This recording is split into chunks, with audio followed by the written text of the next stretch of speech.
예. 할렐루야 샬롬하고 우리 축복하고 인사합니다. 할렐루야 샬롬 샬롬 샬롬 샬롬 샬롬 샬롬. 하나님 사랑합니다. 여러분 주 안에서 사랑합니다. 네. 우리 오늘 말씀이죠. 우리를 지키시는 하나님의 목적이 무엇인지 우리 살펴봅니다. 시편 37편 23절에서 28절 말씀. 여기서 3절이 아주 귀하죠. 여호와께서 사람의 걸음을 정하시고 그의 길을 기뻐하시나니. 우리가 넘어지지 않고 넘어지지만 엎드러지지 완전히 넘어지지 않는 것은 하나님께서 우리를 지키시고 보호하시기 때문입니다. 여러분들 항상 감사하시기 바라고. 오늘 주보에 여기 성경 구절들이 아마 잘 세세하게 잘 나와 있을 거니까 참조하시고 여러 부분의 성경 말씀들이 같이 포함되어 있습니다.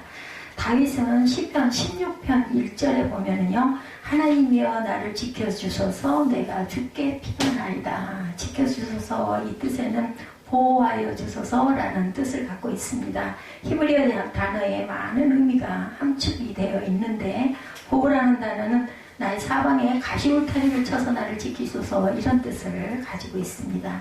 나를 지키시고 보호하소서 나의 모든 행동 하나하나 나의 발걸음을 지켜보시옵소서 라고 말씀하죠.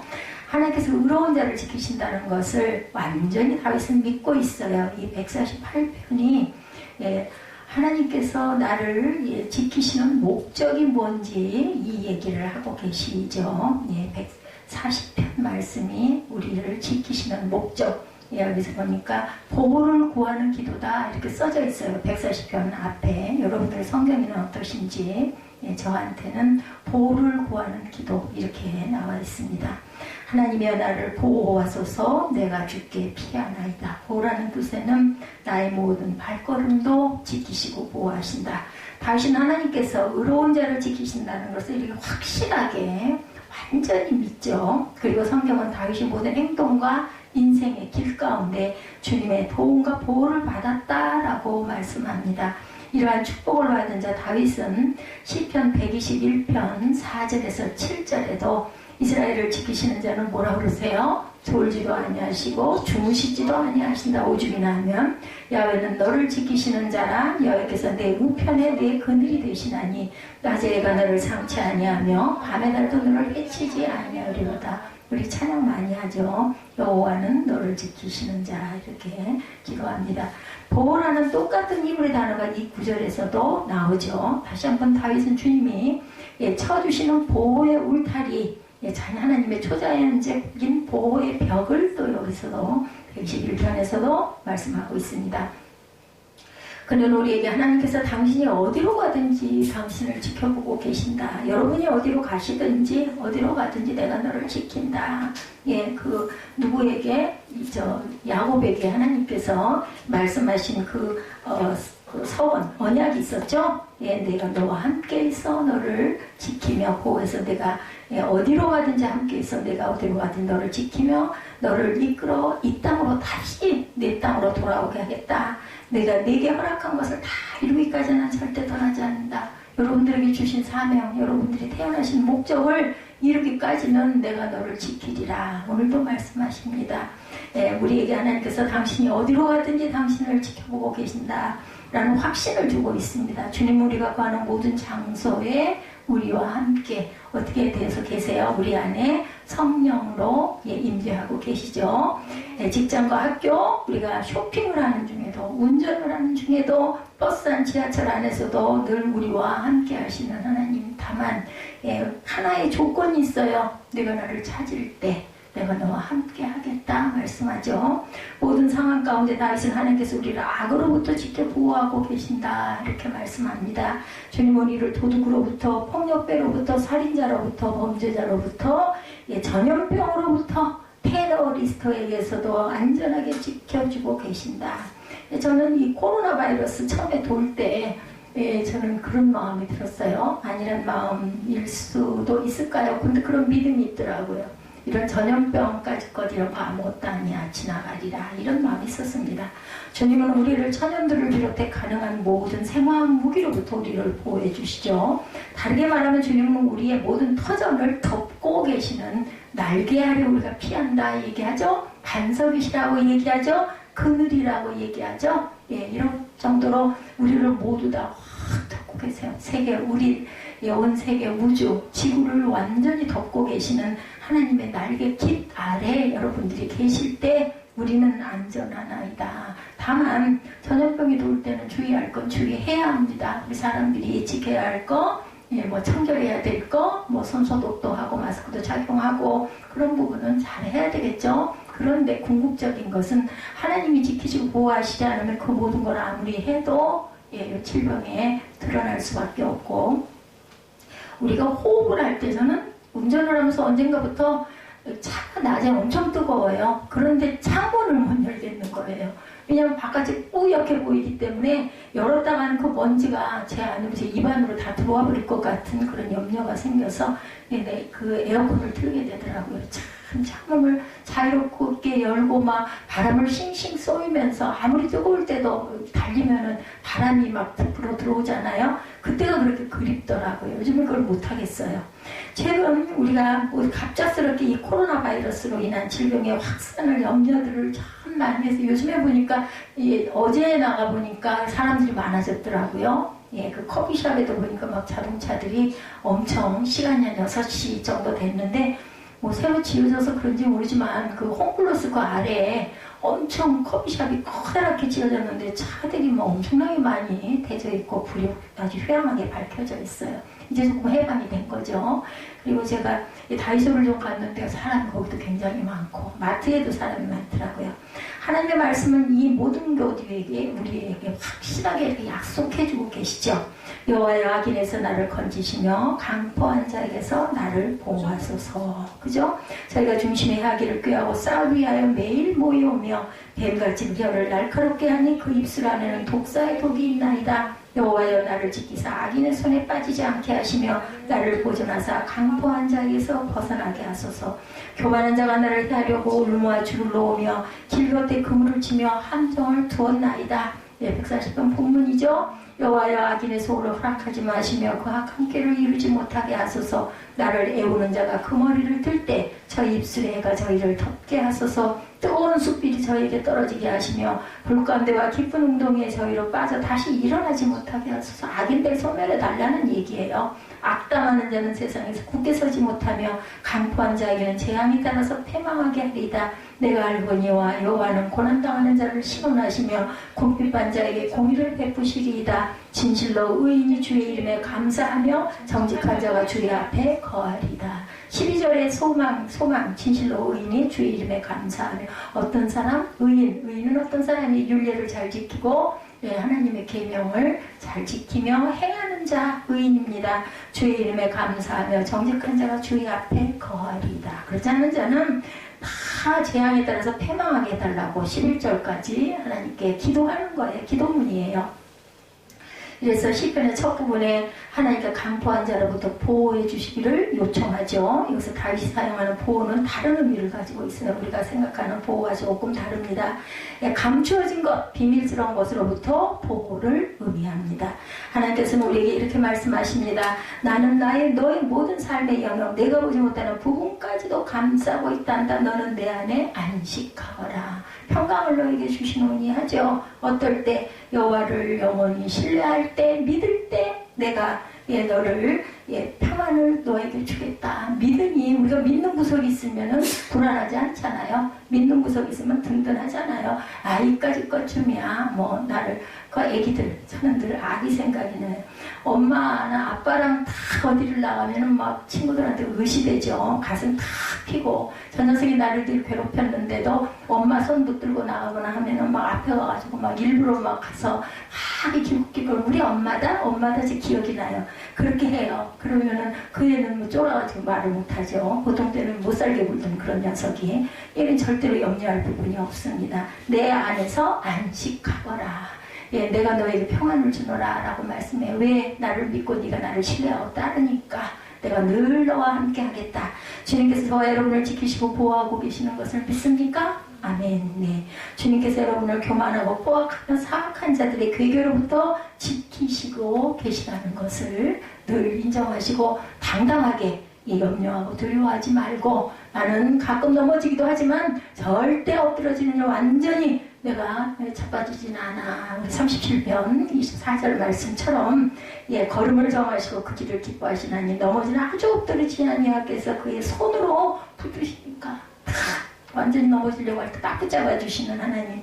어떨 때 주여 하고 고백할 때 긴 얘기할 틈 없어요. 제가 그 전에 말씀드렸죠. 여기 시커먼 게 휙 하고 왔을 때 예수 피, 뭐 다른 생각이 안 나, 뭐 성경 구절 뭐 이게 안 돼. 그럴 때는 그냥 주여, 아버지, 아니면 예수의 피로 사탄이 내 마음을 점령하려고 할 때 이렇게 고백하시면 하나님께서 오냐? 내가 여기 있다. 겁내지만 탁 오른손으로 붙들어 주십니다. 37편 23절에서 28절 한번 봅니다. 여호와께서 사람의 걸음을 정하시고 그 길을 기뻐하시나니 저는 넘어지나 아주 엎드러지지 아니하면 여호와께서 손으로 붙드십니다. 내가 어려서부터 늙기까지 의인이 버림을 당하거니와 그 자손이 걸식함을 보지 못하였도다. 저는 종일토록 은혜를 베풀고 구워주니 그 자손이 복을 받는도다. 악에서 떠나 선을 행하라. 그리하면 영영이 거하리니 여호와께서 공의를 사랑하시고 그 성도를 버리지 아니하시미로다. 저희는 영영이 보호를 받으나 악인의 자손은 끊어지리로다. 여호와는 저를 그 손에 버려두지 아니하시고 재판 때도 정죄치 아니하시리로다.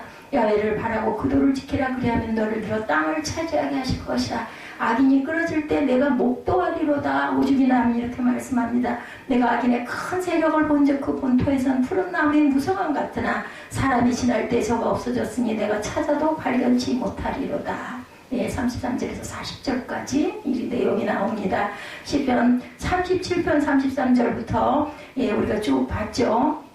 37편에도 보면은 37절에도 온전한 사람을 살피고 정직한 자를 볼지어다 모든 화평한 자의 미래는 평안하리로다. 40절에 야훼께서 그들을 도와 건지시되 악인들에서 건져 구원하시면 그를 의지한 까닭이로다. 의지는 어떨 때 의지예요? 믿기 때문에 의지예요. 그죠? 우리가 자동차 올라타서 여러분들 운전하실 때 랩이 딱 키죠? 왜 랩이 키세요? 믿으니까. 내비를 켜면 정확하게 가니까 뭐 휴대폰으로 키든 자동차에 있는 내비게이션을 키든 그것만 보고 따라가면 잘못될 일이 없으니까 이런 믿음을 가지기 때문에 내가 너를 지켜주신다라고 말씀하고 있습니다.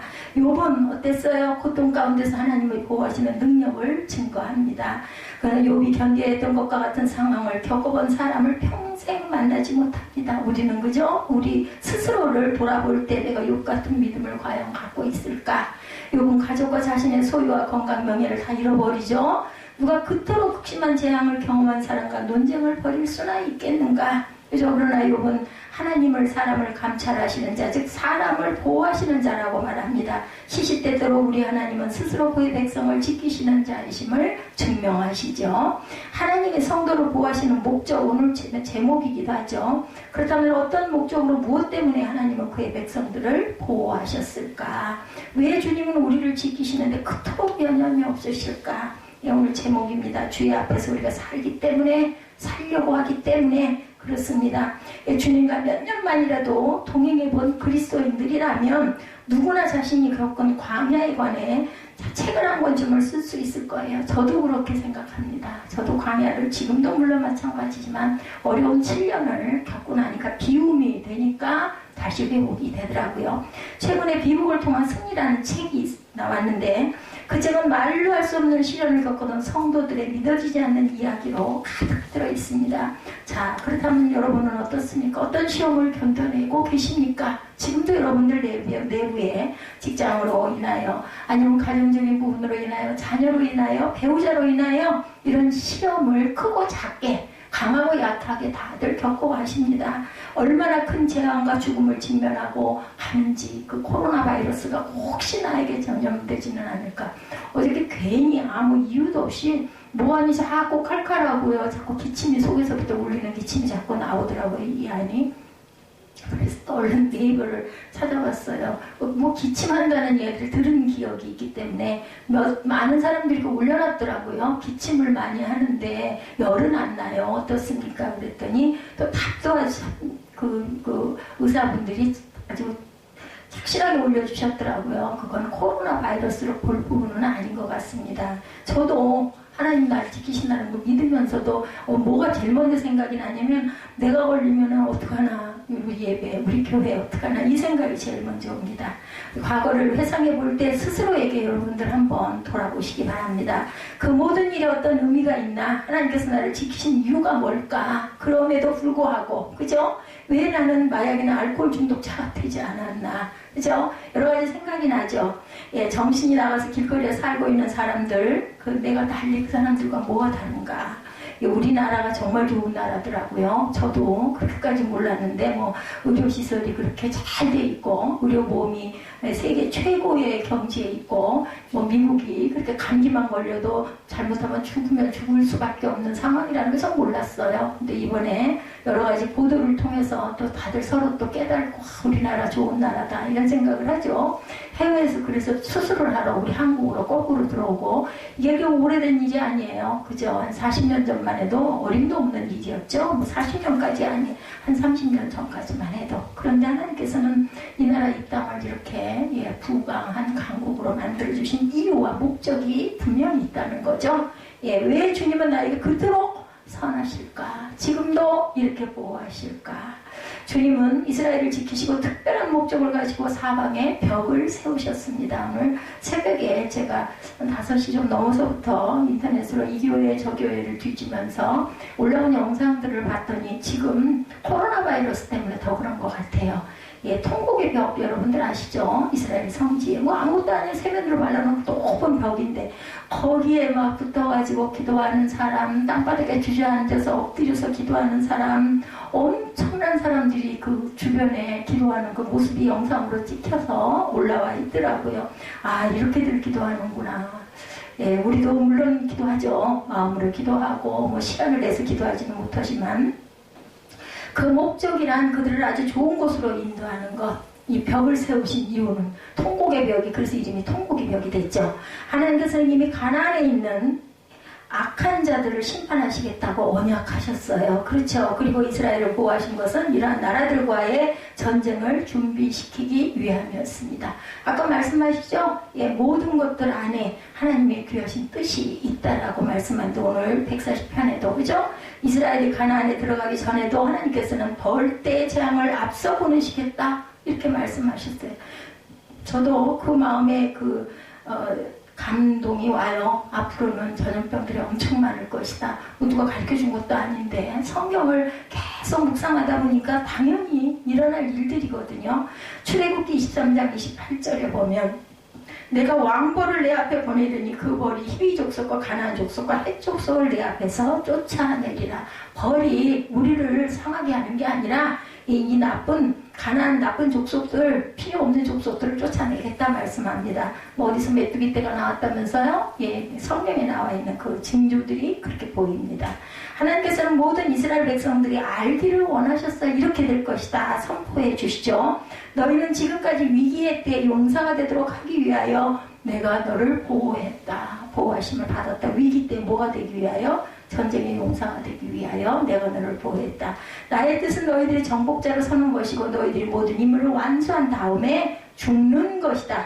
나는 너희가 끝까지 처절한 전투를 승리하는 유능한 군사가 되도록 너희를 건져내었다. 출애굽기 23장 18절 내용의 말씀입니다.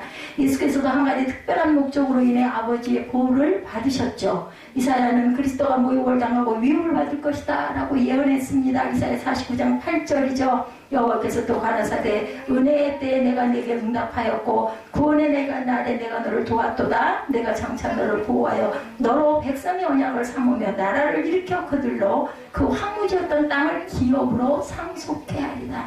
네 땅을 너에게 상속해 주겠다라고 말씀해요. 그죠? 은혜의 때에 내게 응답하였다. 구원의 날에 너를 건질 것이다. 우리는 복음서를 통해서 하나님의 전능한 보호의 영이 그리스도를 매 순간마다 지켜보고 계신 것을 이사야의 이 말씀 속에서도 압니다. 그렇다면 저와 여러분도 똑같아요. 이 말씀 이사야의 이 말씀이 저와 여러분에게 주시는 오늘날에 오늘 이 시간에 저와 여러분에게 주신 말씀, 하나님이 여러분들에게 주신 거는 지금 이 시간 이 순간이라는 거 절대 잊지 마시기 바랍니다. 지나간 건 지나버려서 과거입니다. 미래는 내일 일은 우리가 알 수 없어요. 그죠? 우리 찬양 많이 해줘. 내일 일은 몰라요 하고 기도합니다. 찬양합니다. 지금 이 순간 이 자리에 선택해서 계신 여러분들에게 주시는 말씀입니다. 그리고 그 영은 시시각각 예수께서 해를 입지 아니하시도록 신실하게 보호하신다는 것. 종교 지도자들이 얼마나 하나님의 아들을 죽이려고 애썼는지 여러분 아시죠? 사복음서에 다 나와 있죠. 우리가 사순절을 지내고 12일날 부활절, 오죽이나 코로나 바이러스 때문에 예배에 큰 대형 교회에서들 모이는 사람들이 너무 없어서 안타까워서 요번에 부활주일을 26일로 바꿔놨더라고요. 보니까 뭐 부활주일은 각각 교회마다 12일이 되기도 하고 또 뭐 19일 오늘이 되기도 하고 아니면 2주, 3주, 4주를 다 부활주일로 지키기도 합니다. 언제까지? 성령 강림절. 올해는 5월 30일이 성령 강림절이더라고요. 그날까지는 우리가 매일매일이 부활절이다 이렇게도 얘기를 합니다. 어찌됐든 많이 모일 수 있는 뭐에 소망하는 거예요. 26일은 다 모일 수 있지 않겠나. 그래서 여기도 순복음교회도 보니까 26일, 지구촌교회도 보니까 26일, 26일로 다들 잡아놨더라고요. 하나님이 영이 개입을 하시죠. 우리의 삶 속에, 우리의 생명 속에. 여러분들 생명보다 더 중요한 건 없어요. 생명이 없고 나면 내가 하고 싶은 거 아무것도 못합니다. 이와 비슷하게 사탄은 예수님이 성전 꼭대기에서 스스로 뛰어내리라 하고 유혹도 했어요. 그죠? 그러나 하나님의 영은 다시 한번 그리스도를 보호하셨고 예수께 유혹을 저항할 힘을 주시고 예수님을 돌볼 천사를 보내주십니다. 아유 내가 그걸 어떻게 그 염려할 필요 없어요. 하나님이 하셔요. 뭐만 하면 믿고 기도하면 구하면 그죠? 찾으면 두드리면 딱 조건은 그거 하나. 네가 나를 찾으면 나에게 의지하면 네가 나를 믿으면 내가 해주마 말씀합니다. 이 모든 사건은 한 가지 목적을 위함입니다. 이사야는 언급하죠. 이사야 49장 9절에서 10절입니다. 내가 잡혀있는 자에게 이르기를 나오라 하며 흑암에 있는 자에게 나타나라 하리라. 그들이 길에서 먹겠고 그 자산에도 그들의 풀밭이 있을 것인즉 그들이 줄이거나 목마르지 아니할 것이며 더위와 볕이 그들을 상하지 아니하리니. 여러분 성경은 1.1획도 변함이 없으십니다. 성경 말씀을 보면서 이거구나 여러분들 깨닫고 그냥 딱 믿으시면 돼요. 의혹 있을 필요가 없어요. 제가 여러분에게 전하는 말은 혹여 저 목사가 이상한 말을 하고 있는 거 아니야? 생각해 볼 수도 있지만 그래서 저는 성경 말씀을 항상 몇 장 몇 절을 항상 강하게 강조를 해줍니다. 찾는 분들도 깜빡 잊어버릴까봐 끝에도 또 말씀을 해드립니다. 이는 그들을 긍휼히 여기는 자가 그들을 이끌되 샘물 근원으로 인도할 것입니다. 맞죠? 예수님은 아버지께 대답합니다. 제가 가겠습니다. 제가 어둠 가운데 있는 자들에게 다가가겠습니다. 예수님이 순종하죠? 그래서 길을 잃은 그들에게 아버지께로 돌아가는 길을 안내하겠습니다. 예수님을 보호하신 것은 바로 이 목적을 위해서 예수께서 이 땅에 오셨죠. 사단의 능력을 파하고 백성들을 자유케 하고 갇힌 자를 도와주며 여러분들 귀에 익으시죠? 어둠 가운데 빛을 전하게 하기 위하여서 예수님이 오셨습니다. 성령의 보호하시는 능력을 통해서 예수님은 이 모든 것을 성취하고 마지막 십자가상에서 다 이루었도다 하고 돌아가시죠. 돌아가시질 않았으면 부활이 안 돼요. 돌아가심이 없었으면 우리가 죄사함을 못 받아요. 또 부활이 없었으면 우리가 영생의 생명을 받지 못합니다. 그래서 하나님께서는 자신의 독생자 아들을 끝까지 모든 것을 다 감당하게 하시죠. 그리고 예수께서는 감당하시죠. 요셉 또한 한 가지 특별한 목적을 위해서 보호하심을 받은 가장 전형적인 사람입니다. 요셉이 자신의 형들과 대면하게 되었을 때 엄청난 축복과 성취를 이루었을 때였죠. 기근이 땅을 덮었고 요셉의 형들은 곡식을 찾아 애굽을 찾아오죠. 창세기 45장 2절 4절에 보면 요셉은 형들을 보고 눈물을 터뜨립니다. 요셉이 방성되고 가니 애국 사람에게 들리며 바로의 궁중에 들리더라. 나는 당신들의 아우 요셉이니 당신들의 애굽의 판자라. 요셉은 형들에게 복수를 하려고 했을 수도 있어요. 이 45장 5절에 이렇게 보여있는 말씀은 결론이고요. 요셉의 마음에 오죽이나 분신과 오죽이나 억울함이 있었겠습니까? 인간인데요. 갈등이 있죠. 하지만 보면 당신들이 나를 팔았으므로 근심하지 마소. 오히려 위로하죠. 왜? 은혜 받았기 때문이에요. 이런 갈등이 왜 없겠어요? 하나님의 생명을 구원하시려고 나를 당신들 앞에 앞서 보내셨나이다. 창세기 45장 5절입니다. 예수님도 오죽하면 그러셨잖아요. 이 잔을 피할 수 있으면 피하게 해주옵소서. 그런데 내 뜻대로 마시옵고 아버지의 뜻대로 하시옵소서. 갈등이에요. 예수님도 인성을 입고 오셨기 때문에 요셉은 형들은 비록 내게 잘못을 했지만 저는 이 모든 일을 겪었습니다. 왜 넘어섰어요? 이미 그 고난 말할 수 없는 고난이죠. 예, 성공한 모든 그 주인공들 그 눈물 그 피땀 그저 여러분들 아시죠? 그냥 영광이 오지 않아요. 노 크로스 노 크라운 여러분들 아시죠? 주님께서 형들을 구원하시려고 저를 준비시키시고 계셨습니다 라고 예, 나중에 보니 그랬군요. 왜? 총리가 되고 나니까. 그리고 가뭄이 들어서 형들이 나를 찾아오고 나니 더더군다나 하나님의 뜻이 여기 있었구나. 나를 준비시켰구나를 나중에 그때 깨달으면 얼마나 좋겠어요. 저에게도 마찬가지입니다. 여러분에게도 마찬가지입니다. 이것이 하나님께서 역사하시는 방법이라는 거. 여러분들 고난 중에 계십니까? 하나님께서 뭔가 나에게 깨닫게 하시고 내가 그 길을 가게 하시고 또 가는 과정에도 나를 아주 엎드러지지 않게 하시면 하나님 목적이 있으시기 때문에 절대 나를 죽이시지는 않을 거야. 오른손으로 끝내 붙들어 주실 거야. 어떨 때? 내가 믿을 때, 내가 손을 내밀 때, 바랄 때 주님이 주시는구나라는 것을 느끼시기 바랍니다. 어려운 일이 있으십니까? 갈등이 있으십니까? 에이 뭐 그런 것까지 기도하지 마시고 아버지 이것 좀 어떻게 해주세요 하고 기도해 보시기 바랍니다. 하나님은 남은 자들을 구원하시기 위해서 한 사람을 준비시키시죠. 모든 세대 가운데 주님은 요셉 같은 자들을 일으키고 계신다라는 것 잊지 마시기 바랍니다. 그것이 여러분들이실 수 있습니다. 네, 여러분들이 주인공이시죠. 하나님이 허신된 종들로 수년간에 걸친 고통과 시험을 지나가게 하시고 그들의 믿음을 확인시키시고 그리고 강하게 하십니다. 왜? 행함으로 고난이 왔을 때도 행함으로 강하게 연단하십니다. 예, 집에서 화초처럼 곱게 자란 애들은 면역이 없어요. 저항력이 없어요. 근데 어려움을 겪고 그것을 견디고 그것을 뚫고 나간 사람들은 강하게 됩니다. 그리고 어떠한 시련이 좀 다가와도 끝까지 거 잘 극복을 하죠. 여러분들 그 예방주사가 그래서 있는 거죠. 항체를 일부러 넣어주죠. 그것을 극복하라고. 그리고 그들을 수많은 사단의 덫에서 건져내십니다. 절대 죽는 일이 없어요. 요새과 같은 자들은 다른 사람들이 거의 경험하지 않는 방법으로 시험을 받죠. 그들은 끊임없는 의심과 밀려오는 공포와 불같은 유혹에 직면을 했어요. 그냥 된 건 없습니다. 그리고 마지막으로 하나님의 말씀으로 시험을 받죠. 아마도 이 시험이 가장 고통스러울 것입니다. 요셉은 어떻게 하나님의 말씀으로 시험을 받았나요? 그가 겪은 모든 시험을 통해서 요셉은 자신이 의로운 자임을 깨달아 알게 됩니다. 그냥 깨달을 수는 없어요. 우리가 해봐야 주택관리사 시험 공부하니 갈수록 전에는 못 모르고 했는데 이제는 그것을 의미를 깨닫고 나니까 그죠? 깨달아지는 게 많으실 겁니다. 그는 자신이 하나님을 갈망하는 마음을 갖고 있다는 것을 알고 있었어요. 그죠? 그러한 사실에 비추볼 때 그의 시험은 더욱더 이해하기가 어려운 거였죠. 요셉. 그는 분명 이렇게 생각했을 겁니다.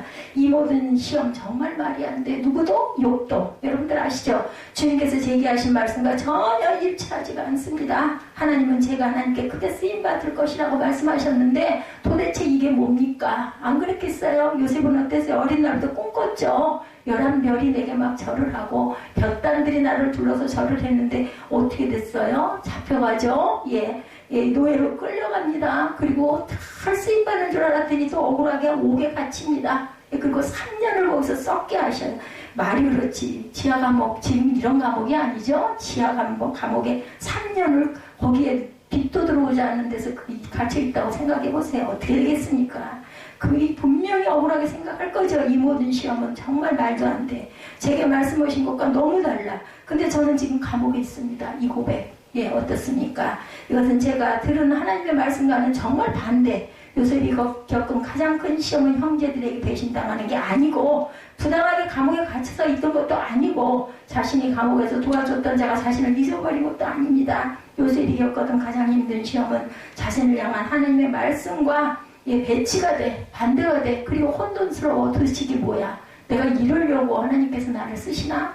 언제? 어떻게 하려고? 누구도? 모세도 40년 광야 생활하죠? 그 광야로 도망가서. 그리고 여러 해가 지났는데 그의 형들이 다시 그의 인생에 나타나고 나서야 비로소 요셉은 하나님의 목적에 관해 전체적으로 어렴풋하게 이해가 갑니다. 새생명 세빛교회가 왜 섰을까요? 여러분들 저게 무슨 낭비야 도대체. 응? 이런 생각들 여러분 하실 거예요. 자신의 인생 행로를 돌아보면서 그는 깨달죠. 이제 주님이 그 가운데 계셨다는 것을 이제는 알겠구나. 맨 끝에 지나가고 나면 그때 그래서 그런 일이 있었네. 내가 그래서 그 시절을 이렇게 겪어왔네. 그래도 하나님 붙들고 왔네. 아이고 감사해라. 이 마음이 여러분들 마음 안에 드시는 주인공 요셉 같은 여러분들이 되시기를 주님의 이름으로 축복합니다. 주님의 그 섭리 가운데 계심으로 내가 겪었던 모든 고통스럽고 외로운 순간순간들이 진정 귀한 가치가 있는 것이었구나. 내가 이렇게 심기를 잘했구나. 이런 마음이 여러분들 마음의 고백이 되실 줄 믿습니다. 요셉은 하나님의 손길을 발견하고 그의 과거의 평안을 누리게 됩니다. 그래서 형들을 아주 이해하고 용서하게 되죠. 에서 같은 자도 하나님께서 그 마음을 다스려 주셔서 야곱을 목으로 끌어안고 함께 울죠. 에서 같은 경우는 아주 야곱이 죽이고 싶게 미운 거예요. 장자권. 그 시대에 장자권을 뺏어갔으니까, 모든 축복을 다 뺏어갔으니까. 그런데도 20년 만에 돌아온 아우를 붙들고 목을 붙들고 웁니다. 하나님의 그러한 그 주권. 하나님께서 인간의 마음을 움직이면 사람이 할 수 있는 것이 아니죠. 주님은 오늘도 요셉과 같은 자를 거느리고 계십니다. 그들은 주님이 만지시고 부르신 경건한 남종과 여종들 여러분들입니다.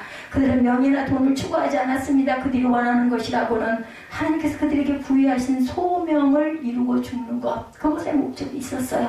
그리고 주님은 그들의 일생이 주님의 나라를 위해서 중요하다고 약속하시죠. 지금도 우리에게 말씀하시죠. 그 나라와 의를 구하라. 그리하면 그 모든 것을 너희에게 더하여 주리라.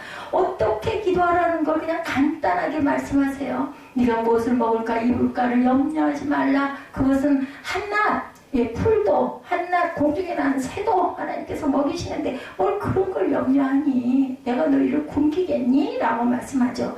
이러한 그리스도인 중 많은 사람은 요셉이 있었던 것과 똑같은 어두운 지하 감옥 가운데 있는 그런 자들, 주님은 그들의 일생이 주님 나라를 위해서 중요하다고 말씀합니다. 그들의 삶은 사방이 고통과 고난으로 가득하지만 자신들이 겪는 시험을 이해하지 못합니다. 요셉과 같이 그들은 항변합니다. 왜 이런 일이 일어납니까? 말이 안 되는데요. 이렇게 물음표를 달기도 하죠. 제가 그 전에 우리 에스더 전도사 그런 말 듣고 마음으로 웃었어요. 그럴만 하죠. 사기야. 이런 얘기. 은혜 주실 때는 막 당장에 막 이렇게 할 것 같고 막 하늘을 날아다닐 것 같고 이러지. 도대체 이게 뭐야. 아니 무슨 10년이야 10년. 금방 어떻게 하나님 막 은혜를 주시면 막 내가 막 하늘을 날아다닐 것 같았는데 하나님의 뜻은 우리의 시기와 우리의 시와 때와 너무나 하나님은 다르셔요. 그죠? 예, 우리의 천년이 하나님 눈 깜빡하는 시간이라는 것을 결코 잊지 마시기 바랍니다. 근데요, 후대에까지 분명히 그걸 갚아주시는 하나님이시라는 것도 또한 기억하시기 바랍니다.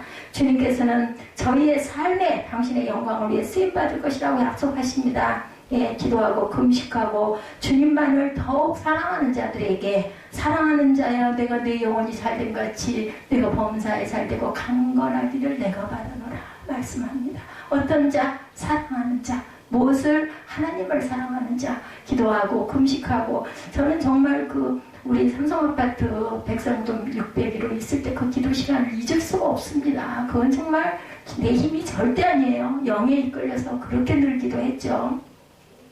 이런 류의 고통들 여러 해 동안 그저 끊이지 않는 고통들, 암으로 고통받는 사람, 질병으로 고통받는 사람, 물질로부터 고통받는 사람, 그죠? 사단이 주는 참소, 그때마다 계속해서 견뎌내야 한다는 것은 어떤 것인지, 욥이 당한 그 고통, 여러분들 상상만 해도 어휴 나는 절대 못해, 그죠? 어떻게 그거 하겠어요? 기왓장으로 헌단한 데를 긁으며 가진 자식 10명 다 데려가 버리고 집은 불타버리고 아내는 욕하고 도망가고, 그죠? 친구들도 와가지고 속을 벅벅 긁는 소리 나고 견딜 수가 없어요. 그런 상황에 기도할 때면 신명기 28장 23절입니다.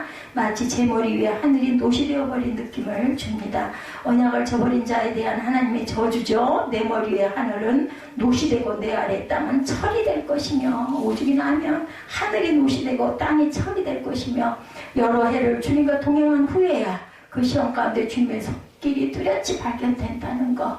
그래도 끝까지 참고 견디고 가면 하나님이 무엇으로 악을 선으로 바꿔주셨구나라는 걸 경험하실 겁니다.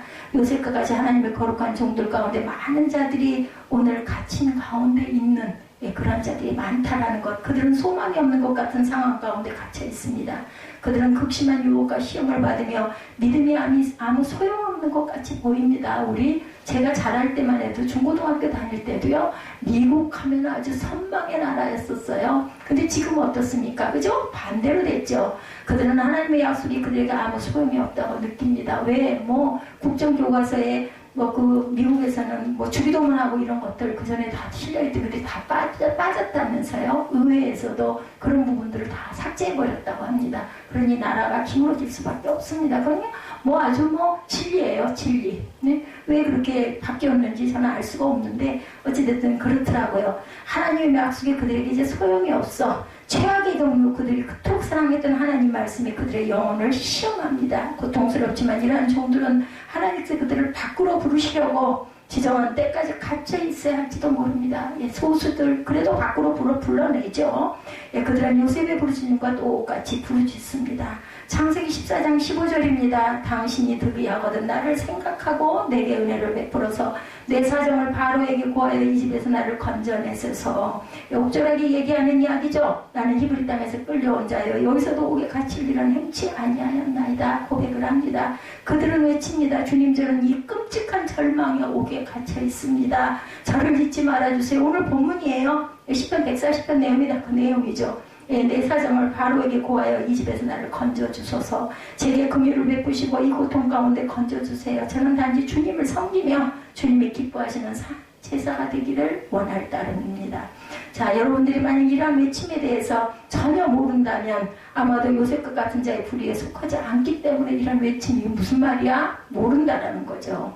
요셉은 형들에게 말하죠. 하나님이 큰 구원을 당신들의 생명을 보존하고 당신들의 후손을 세상에 두시려고 나를 당신들 앞세 보내셨나니. 45장 7절에서 8절이죠. 그런즉 나를 이루어 보낸 자는 당신들이 아니요 하나님이시라. 하나님이 나로 바로의 아비를 삼으시며 그 온 집의 주를 삼으시며 그 온 땅을 치리자로 삼으셨나이다. 총리가 된다면 고백이죠. 자기 형들에게. 그전에는 얼마나 고통, 도대체 이게 뭡니까? 수없이 했다는 겁니다. 고통의 나라를 회상하면서 이렇게 증거할 수 있는 거, 이제 나를 하나님께서 세워주셨기 때문에.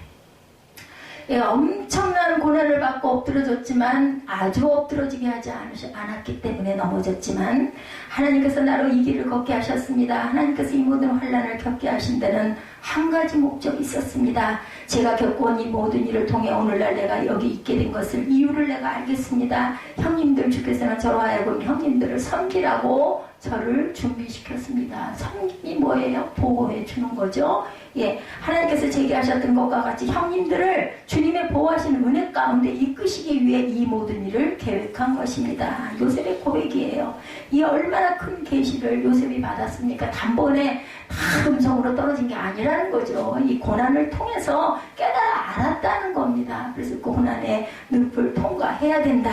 동시에 이것이 오늘날 하나님의 백성에게 주시는 교훈, 이 교훈은 주님께서 지금까지 우리를 지켜오셨다는 것, 그리고 앞으로도 우리를 지키실 것이라는 것, 무엇보다 그 모든 것 뒤에는 주님의 영원하신 목적이 있다는 것을 우리에게 주시는 교훈이죠. 이제 여러분의 삶의 길을 돌아보시기 바랍니다. 여러분들의 삶은 그리스도께서 들어오셔서 여러분들을 변화시킨 때부터 한번 돌아보십시오. 하나님께서 여러분들을 건지신 방법에 관해서 여러분들이 책 한 권쯤 쓰실 수 있을 거예요. 그죠? 내 삶이 10년의 삶이 이랬는데 엄청난 위기, 사탄이 쳐놓은 덫, 강력한 유혹 등 엄청 많았죠. 근데 나는 지금 이 자리에 있습니다. 하나님 뭐라 하실까? 아이고 그래 너 잘 참았다 하시겠죠? 얼마나 이 싸움을 포기하고 싶었습니까? 몇 번이나 정욕과 절망을 선택하고 싶은 기로에서 헤매셨습니까? 오늘날 저와 여러분은 주님의 보호하시는 능력에 대해서 강력한 증거를 할 수 있는 증인이 될 수가 있는 거죠. 나의 아버지께서 서로 이 인생의 길을 걷게 하셨습니다. 주님은 언제나 주님의 손길을 내게 두셨습니다. 주님은 제가 멸망당에 마땅할 때 저를 구원하셨습니다. 그러므로 사탄이 저를 멸망시킬 수 없었다면 대적들이 제게 무엇을 할 수 있겠습니까? 나의 하나님은 나를 지키시기에 완전히 신실하십니다. 자, 하나님께서 당신 주위에 있는 수많은 사람들이 쓰러질 때 왜 당신을 지키시라고 하시려고 선택하셨겠습니까? 이 질문에 여러분들 대답하실 수 있으신가요? 우리가 눈길을 조금만 돌리면 어디서건 우리는 삶이 무너진 자, 깨어진 가정, 산산조각난 꿈등을 보실 수 있을 겁니다. 자, 여러분들은 주님의 구원하신가 주님이 주시는 자유 가운데 여기 계시죠? 주님께서 왜 당신을 지키고 보호하셨을까요? 뜻이 있으시겠죠? 왜 당신의 죄는 세상에 드러나지 않았을까요? 우리 마음 안에 다 있죠? 어두운 구석들이 있습니다. 왜 하나님은 당신을 파멸과 수치로부터 지켜주셨을까요? 여러분을 향한 목적이 있으시기에 하나님께서 여러분을 보호하신 것입니다. 하나님은 여러분 앞에 그분의 계획을 두셨고 시험을 받고 그 믿음을 확증한 성도만이 그 계획을 성취할 수 있습니다. 제가 그런 생각 들더라고요. 야, 이 평생을 오면서 이렇게 낙오되지 않고 이만큼 삶을 유지할 수 있게 해주신 이거 기적이구나. 저는 이런 생각이 들더라고요. 우리가 예수께서 올 곳이라고 말씀하신 바로 그 시대를 목도하고 있다고 믿습니다. 목도하고 계시죠? 질병이 이렇지 않았잖아요. 20년 전만 해도, 그죠? 미국과 세계의 현재 상황을 돌아보면, 그리스도께서 하신 예언이 우리 눈앞에 성취되어 있음이 스멀스멀 스며들고 있음이 보이시죠? 아직 못 느끼십니까? 저는 느낍니다. 누가복음 21장 25, 6절에도 땅에서는 민족들이 바다와 파도의 우는 소리를 인하여 혼란한 중에 공고하리라. 사람들이 세상에 임할 일을 생각하고 무소함으로 기절하리니 이는 하늘의 권능들이 흔들리겠습니다. 뭘로? 자연재해로, 질병으로, 그죠? 이러한 뭐라고 말해요? 바다와 파도의 우는 소리를 인하여 혼란한 중에 어때요? 쓰나미, 지진, 그죠? 사람들이 세상에 임할 일을 생각하고 무서워하고 기절하리니 이렇게 표현하고 있습니다. 이는 하늘의 권능들이 흔들리겠습니다. 이것이 요즘에 하는 말 같으면 그래 그렇구나. 근데 이거 누가복음이에요. 예수님 계실 때 21장 25절 26절이면 2000 몇백 년 전에 선포한 말씀이 지금 이루어지고 있습니다. 데살로니가전서 5장 3절입니다. 저희가 평안하다 안전하다 할 그때 잉태된 여자에게 해산의 고통이 이룬 것 같이 멸망이 호련히 저에게 이르려니 결단코 피하지 못하리라. 그죠? 요즘 우리 뭐 어떻게 할 수가 없잖아요. 백신이 없어. 예방주사를 맞을 수가 없어. 뭐 그냥 걸리면 죽는 거죠. 방법이 없죠. 바울은 자만하여 자신의 안전을 스스로 확신하며 우리는 평화를 이루었어라고 자랑하며 살아가는 자들에 관해 이야기하고 있습니다. 이러한 자들이 가장 안전하다고 느끼는 바로 그 순간에 멸망이 임할 것인 거죠. 데살로니가서 5장 3절은 누가? 바울이죠. 저희가 평안하다 안전하다 할 그때 잉태된 여자에게 해산의 고통이 이룬 것 같이 멸망이 호련히 저에게 이르러니 결단코 피하지 못하리라. 바울이 말한 소리예요. 하나님의 영을 받아서. 그러나 이러한 자들이 가장 안전하다고 느끼는 그 순간에 멸망은 임할 것이다. 갑자기 그들이 간직했던 평화는 사라집니다. 우리가 불안하면 평안이 깨지죠. 잠 못 자죠. 어떤 문제가 있으면 하룻밤 만에 온 나라가 공포에 사로잡히게 됩니다. 뭐 이미 겪으신 일이죠. 미국은 바울이 이야기하고 있는 갑작스러운 파멸이 어떤 것인지를 알게 됐어요. 데살로니가전서 5장 3절에 결단코 피하지 못할 일로 피할 수 있었어요? 못 피하죠. 죽은 사람들 미리 죽을 거 알았어요? 아니 왜 죽어 내가? 그 코로나 바이러스에 나는 왜 죽냐고. 여러 세대에 걸쳐 미국은 적국의 공격으로부터 믿을 수 없을 만큼 안전했어요. 핵무기에 부강한 나라에 경제적으로 어려움이 하나도 없었는데 이제는 타겟 시대 드러나네요. 벌거숭이처럼 드러납니다. 그러나 우리는 두려워할 필요가 없습니다. 우리 주님은 요셉과 같은 자들을 그런 위기의 때를 위해 지키고 보호해 오셨기 때문에 우리가 그 믿음만 가지고 있으면 염려할 게 없다. 바울은 데살로니가인에게 그들의 영과 혼과 육이 보호하심을 받고 있다라고 이야기합니다. 데살로니가 5장 23절 우리가 주님이 주시는 아주 귀한 말씀 잘 아시죠? 평강의 하나님이 친히 너희를 온전히 거룩하게 하시고 또 너희의 온 영과 혼과 몸이 우리 주 예수 그리스도께서 강림하실 때 어떻게 흠없게 보존되기를 원하노라. 그 모든 것들에 있는 하나님의 목적은 믿음의 역사를 능력으로 이루게 하시는 것입니다.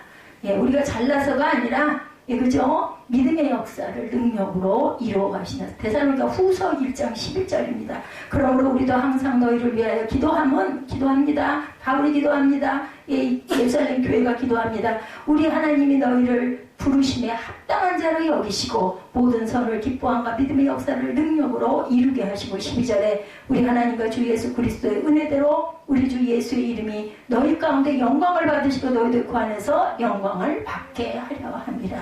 데살로니가 전서 5장 23절 데살로니가 후서 1장 11, 12절입니다. 바울은 당신들은 믿음의 역사를 이루도록 부름을 받고 있어요. 그들은 그죠?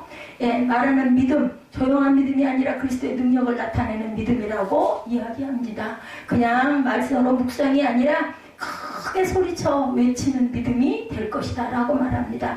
바울이 선언했던 것 같이 능력의 믿음 안에서 주님의 보호하심을 받은 모든 성도들이 일어나야 할 때가 바로 오늘 지금 이 시대라는 것 잊지 마시기 바랍니다. 입술로 고백하세요. 입술로 고백 안 되시면요 방송으로도 틀어놓으세요. 말씀 틀어놓으세요. 찬양 말고 쭉 읽잖아요. 그거라도 계속 틀어놓으세요. 왜? 믿나이다 아멘 하고 틀어놓고 오면 가면 들으세요. 얼마든지 어플로 할 수 있죠. 성도들이 일어나야 할 때가 바로 이때입니다. 성도가 뭔지 알죠? 믿음의 자녀들이 바로 성도입니다. 지금은 소극적인 믿음이 필요할 때가 아니고 험한 시험을 견디는 모든 그리스도인들이 앞으로 나와야 할 때입니다. 우리의 대장께서 우리에게 공포로 가득한 세상 가운데 일어서라고 능력의 믿음을 채우라고 부르고 계십니다. 요셉이 했던 선언을 해야 합니다. 하나님이 큰 구원으로 당신들의 생명을 보존하고 당신들의 후손을 세상에 두시려고 나를 당신들 앞서 보내었나이다. 창세기 45장 7절이죠. 우리 주님은 9.11 테러로 인해 절대로 놀라지 않습니다. 줄곧 주님은 바로 이 순간을 위해서 요셉과 같은 자들을 준비하고 계시죠. 오늘 유튜브를 바라보니까 참 기도들을 곳곳에서 교회마다 릴레이로 기도들을 해요. 뭐 하루 종일 할 수 없으니까 1시간 기도들을 3,000명씩 꿇어서 기도합니다. 그래서 우리나라 코로나 바이러스에서 이만큼 구제가 된 겁니다. 그냥 된 일은 없습니다. 주님은 그들로 불과 홍수와 질병과 슬픔과 유혹과 두려움을 거치게 합니다. 그리고 그들의 믿음은 능력의 믿음으로 드러납니다. 지옥의 테러리스트가 때를 지어 몰려오를 때에도 하나님의 영원히 보호하심을 받은 성도들의 군대를 모으고 계십니다. 아죠? 다 멸한 땅에도 남은 자 7,000명을 남겨놓으셨던 하나님께서 기도의 용사들을 일으키시죠. 주님의 영은 그들이 다른 사람을 구원하도록 부름받았다는 사실을 알고 확신 가운데 그들을 내보내십니다. 그들은 바로 이때 커다란 위기의 때를 위해 태어났고 지키심과 보호하심을 받은 성도들의 군대라는 것을 깨달아 알게 하시죠. 주님의 영은 그들이 다른 사람들을 구원하도록 부름받았다는 사실을 알고 확신 가운데 그들을 내보내고 계십니다. 그들은 바로 이때 커다란 위기의 때를 위해 태어났고 지키심과 보호하심을 받고 왔다라는 것. 저와 여러분도 마찬가지입니다. 이들 한 사람 한 사람은 삶을 변화시킬 하나님의 능력과 더불어 개인적인 사역을 위임받았습니다. 내가 뭘 해. 내 믿음 하나도 지키지를 못하는데 여러분들 한 명 한 명을 성도로 기도로 믿음의 증인들로 부르셨다라는 것. 온 세계가 사방에서 밀려오는 슬픔과 더불어 그들이 겪는 재난으로 인해 비틀거릴 때 하나님은 전쟁을 위해 훈련된 신실한 군대를 소집하고 계십니다. 이 헌신된 남녀와 여성들은 엄청난 시련을 겪고 확실한 믿음으로 나아온 자들, 바로 저와 여러분들을 의미하죠. 그들에게는 하나님의 능력이 임합니다. 그런 능력이 대규모로 보여지지 않을지도 모르지만, 아주 단편적인 형태로밖에는 보이지 않을지도 모르지만, 고요한 영, 찡그린 얼굴이 가득한 가운데 하나의 미소로 다른 사람이 두려워 떨 때 영과 혼과 육의 안식으로 나타납니다. 많은 사람이 불안해할 때 그럼 왠지 모르고 내 마음에 든든한 안심. 저보고 그런 얘기해요. 얼굴을 보면 어디 그렇게 아픈 사람으로 보이냐고. 그런 얘기합니다. 저는 그냥 하나님의 은혜다 생각을 합니다. 어떤 그 투병한 암과의 투병의 생애를 보낸 어떤 그 남편의 이야기입니다. 램페 남편이 쓴 책에 보니 그녀는 셀 수 없이 많은 수술을 받았습니다. 저는 주님께서 그녀를 매번 건져내신 것으로 인해 하나님께 감사드립니다. 제 메시지를 우편으로 받으시는 분들은 제 아내가 수년 동안 겪어야 했던 그 고난을 잘 아실 겁니다. 이걸 많은 사람들에게 메일로 보낸 거예요. 또 많은 분들이 비슷한 전쟁을 겪고 있다고 저에게 편지를 보내주시기도 합니다. 거꾸로 그 암 환자를 옆에서 보호하고 간호하는 투병에 그 편지들을 주고받습니다. 어느 날 그 외에는 암으로 투병 중인 자매를 한 사람 한 사람에게 짧은 사랑과 격려의 메시지를 보내기로 이 아내 그 남편 이름이 금인인데 그 보내기로 결심을 했다고 합니다. 그녀의 사역은 아주 조용하고 은밀했습니다. 그러나 그녀의 사역은 능력을 입었습니다. 그 사역이 시험과 고통 가운데 탄생한 것이기 때문입니다. 곧 그 후에는 답장을 받습니다. 거꾸로 보내주신 편지에 감사드립니다. 당신의 편지가 우리의 마음에 커다란 믿음을 심어주었습니다. 이렇게 서로 동역을 하는 거죠. 그 후엔가 저는 그녀가 한 가지 목적을 위해 보호하심을 입었다는 사실을 알게 됐습니다. 지금 수백 명의 자녀들이 그녀의 전쟁을 통해 하나님의 목적을 이루고 있는 것을 목도하고 있습니다. 세계의 필요는 지금도 막대합니다. 그러므로 여러분 당신을 향한 하나님의 목적을 이루고 가시기 바랍니다. 암 투병하는 이런 사람들끼리도 서로 그죠? 예, 북돋아주고 서로 예, 지켜주고 그리고 세워주는 이러한 그 편지를 주고받음으로 힘을 얻는 것처럼 저와 여러분의 삶의 길을 되돌아볼 때 하나님께서 여러분으로 하여금 어떤 전쟁을 치르게 하셨는지 하나님께서 어떤 시험 가운데 여러분에게 승리를 주셨는지 그것이 아마 저와 여러분의 앞으로 감당할 여러분의 사역이 무엇인지에 대한 단서가 될 것입니다. 주님은 아마도 저와 여러분이 오랜 시간 동안 싸워온 분야에서 여러분을 사용하실 것입니다. 그동안 걸어온 길, 도대체 나는 왜 이 길을 가고 있어? 난 이게 왜 다른 사람들하고 달라? 이게 우리 사무엘이 그런 얘기 하더라고요. 도대체 나는 왜 이렇게 살고 있나? 보통 집 같지 않게 하나님의 은혜라고 저는 생각합니다. 분명히 다른 길을 하나님의 영광을 위해 쓰여질 것을 저는 믿기 때문입니다. 지금은 아무것도 아닌 것 같지만 지금은 말도 안 되는 것 같지만 하나님은 원래 말도 안 되는 데서 기적을 만드시는 분이세요. 그럴듯한 사람의 눈으로 볼 때 그럴듯한 일을 이루시는 분이 아니시죠. 모든 사역은 주님과의 교제에서 이루어진다는 것을 잊지 마시고 기도 가운데 주님을 구하시고 여러분의 마음을 주님 앞에 토로하시기 바랍니다.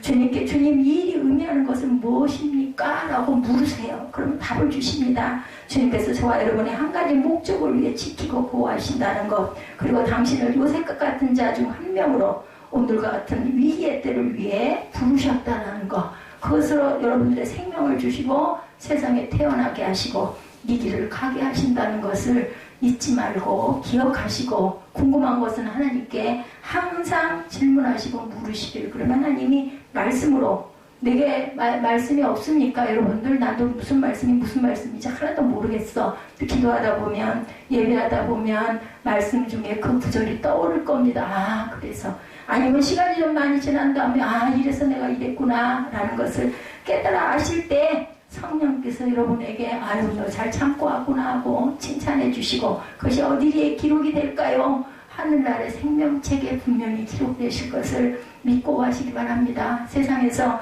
강대국이고 돈이 많은 나라라 할지라도 질병에는 방법이 없습니다. 생명은 우리 게 아니에요. 우리가 갖고 있는 것 같지만 그죠? 근데 하늘에 쌓인 것은 절대로 좀도 녹도 슬지 않고 영원히 보존이 됩니다. 여러분들이 돌아가신 이후에도 잊지 마시기를 주님의 이름으로 축복합니다.